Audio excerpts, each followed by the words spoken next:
How's it going, everyone? Welcome back to the channel. I'm back, so is the beard, and today we're looking at a big part of the medical school application, the portfolios. I'm going to be running through which universities require a portfolio to get into medical school here in Australia, and more importantly, we're going to look at what exactly they're actually looking for in the portfolio itself. We're going to also live write a couple entries as well, so you guys know what makes a bad example of a portfolio entry versus what is a good example of a portfolio entry. I hope you guys are excited. The applications are now open, especially if you're applying this year. I'm pretty sure you'll find this video extremely helpful, so let's just dive right into it.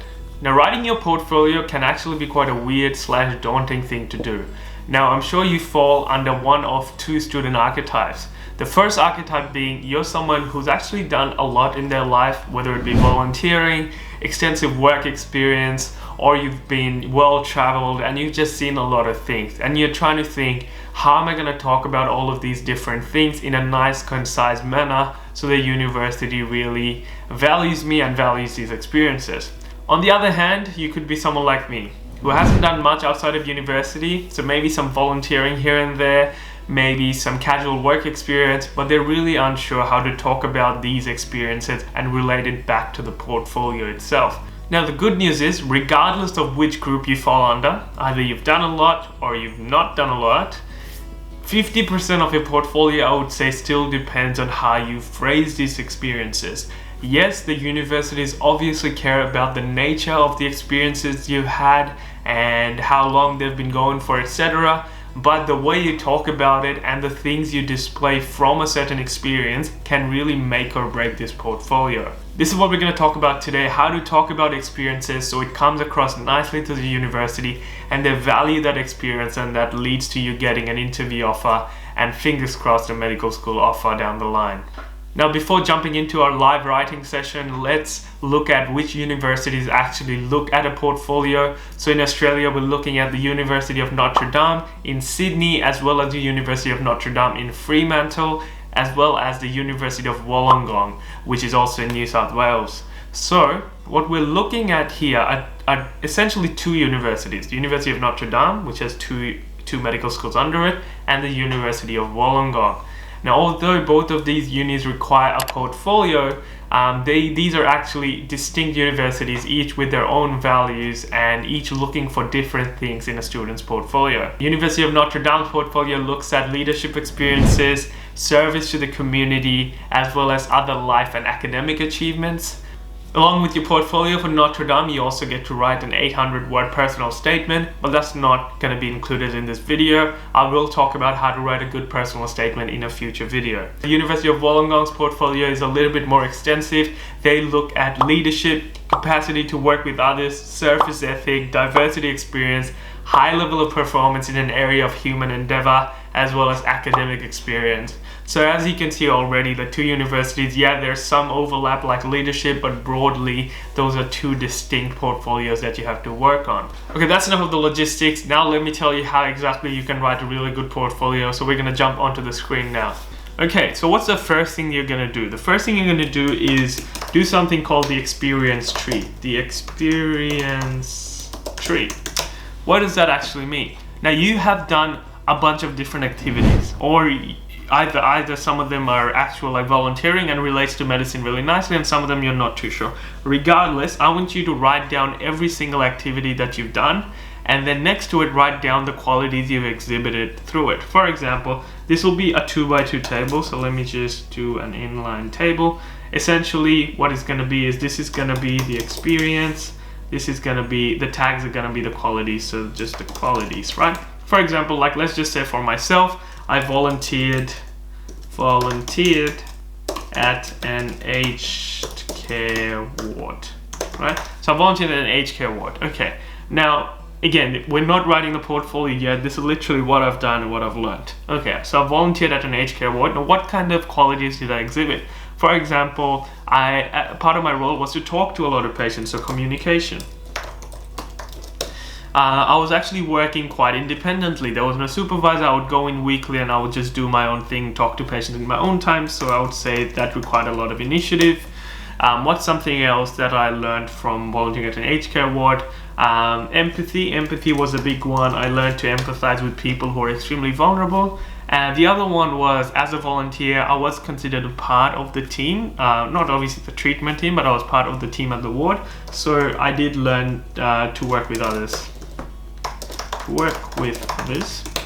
Anything else? Can't really think of anything else right now, but you get the point. You just write as many qualities as you can for each experience. Let's just do one more. So I worked at McDonald's in high school. So McDonald's crew member. What did I learn from it? So working as a team. So again, there can be a lot of overlaps to work with others. I've already had that. The other one would be service. So customer service. Sure, it's not community service, but it's technically serving.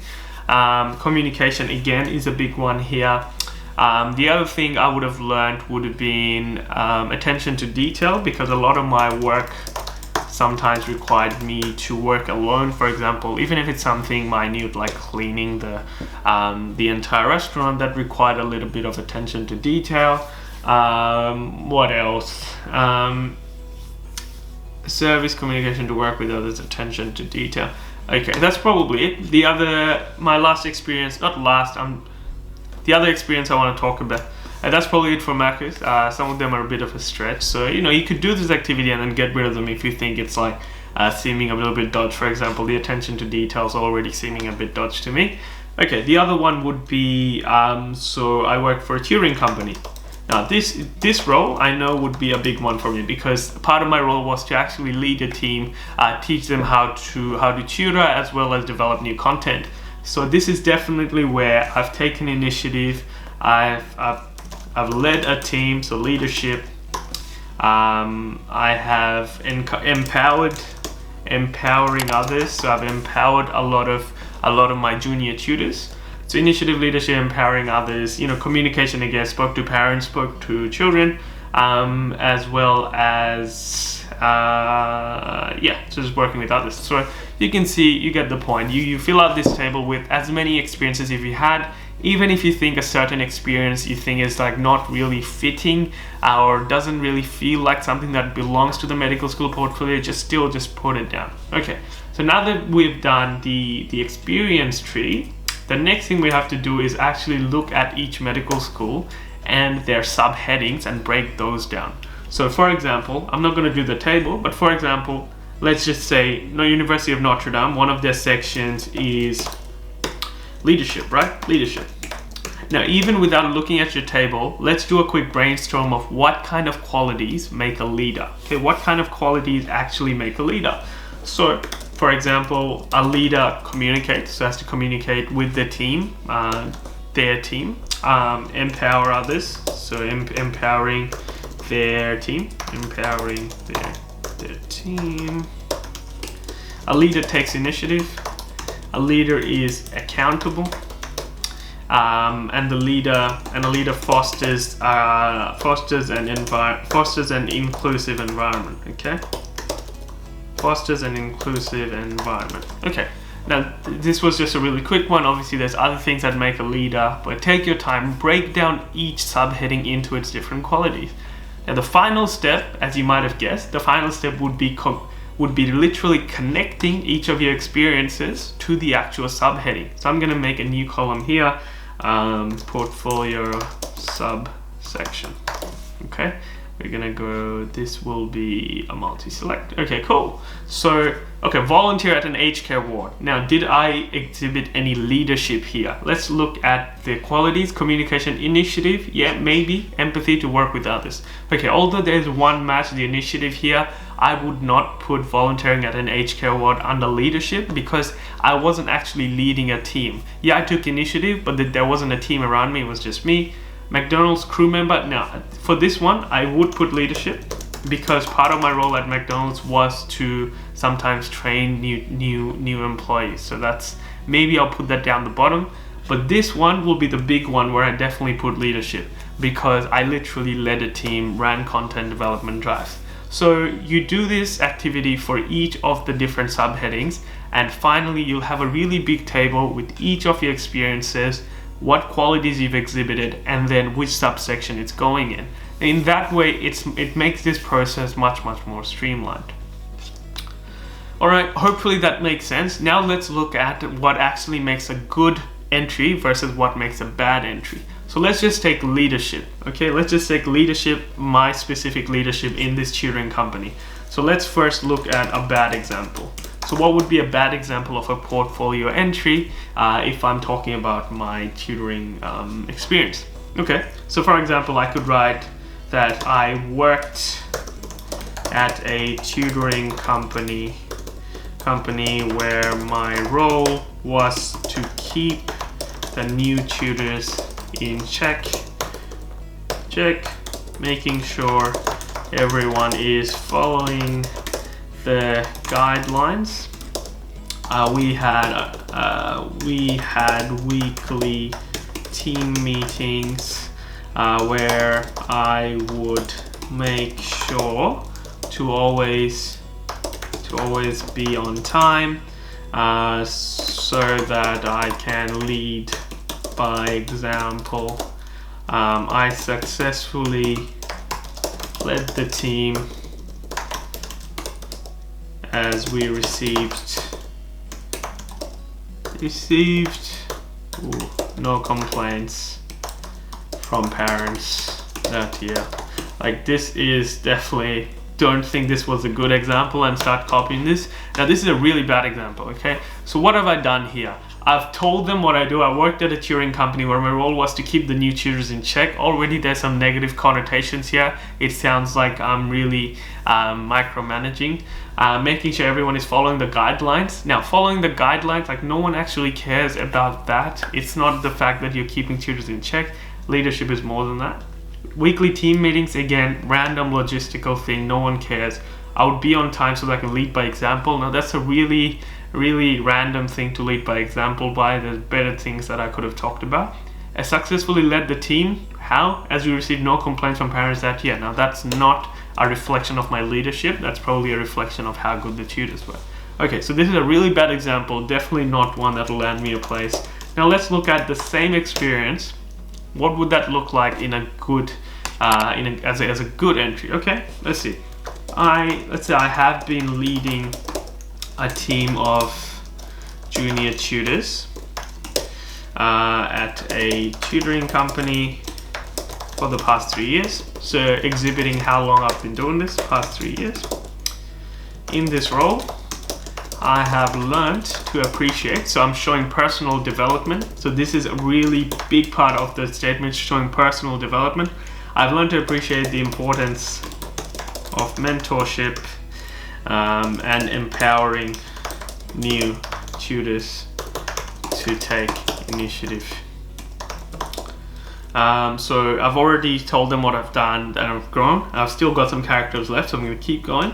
So part of my role was to lead new content creation drives, during which I focused on giving clear instructions, and ensuring an inclusive environment was fostered at all times. Okay. So hopefully you guys can already appreciate how different these two entries are sounding. So let me just break this down. I've been leading a team of junior tutors at a tutoring company for the past 3 years. Brilliant. So what is that? Okay, so this is, I'm telling them what I've done and leadership has already crept its way in. Now, and then I just moved into the actual qualities. In this role, I have learned to appreciate. Now this is actually this word here, appreciate, is actually a really good one. Don't like overuse it for each entry, but learned to appreciate already shows personal development. Okay, the importance of mentorship and empowering. So this is where the qualities are coming in. So when the universities are reading my portfolio, they understand that I know what leadership is. Leadership includes mentoring people and empowering people. It's already there. Again, you don't have to use these exact words, but you can use synonyms, or you can actually talk about what that looks like. To take initiative. Part of my role was to lead new content drive. Now this is again a little bit of a logistical thing, but I don't just leave it at that. I then talk about what the point of me saying that was. Clear instructions. Now, okay, that's something a leader does, right? A leader instructs people, but you gotta make sure it's clear instructions. So again, the university knows that I know what that means. And inclusive environment for others is fostered at all times. Good. So this is a much better example. It's not the best example, but compared to this is really good. Now, some of you might be sitting there going like, oh, this was a really dodgy example. I would have never written that anyway. But it's actually, you'd be surprised the type of things you write if you just don't get any feedback and you just sit down and you just write an entire portfolio. Without really any prior experience in writing portfolios, students often just write something like this, whereas they forget that there is actually a lot of value in being really strategic with your portfolio. Now, I was going to show another example, but I think this video is going on for a bit too long. So I'm just going to leave it at that. Hopefully you guys found this video useful. Just to recap, the first thing you should do is write the experience tree. So things you've done in the qualities. Next thing, break down each of the university subsection. And then number 3, when you're writing your entries, focus on personal development. You don't always have to relate it back to medicine. For example, in this example, I didn't mention medicine at all, but medicine is obviously a career of leadership, so they already know that. They're not looking for each entry to talk about med. That's it from me, guys. Hope you guys found this video useful. Leave a like, subscribe to the channel for more content. I'll be pushing more personal statement, interview content in the coming month as you guys patiently wait for the interview offers for this year. Some of you might be sitting the September GAMSAT. If so, feel free to check out my GAMSAT videos. I've made videos on each of the sections and I've gotten really good feedback on it. So if you have some feedback, feel free to message me on Instagram or drop it down in the comments. Otherwise, I'll see you guys in the next video. Bye.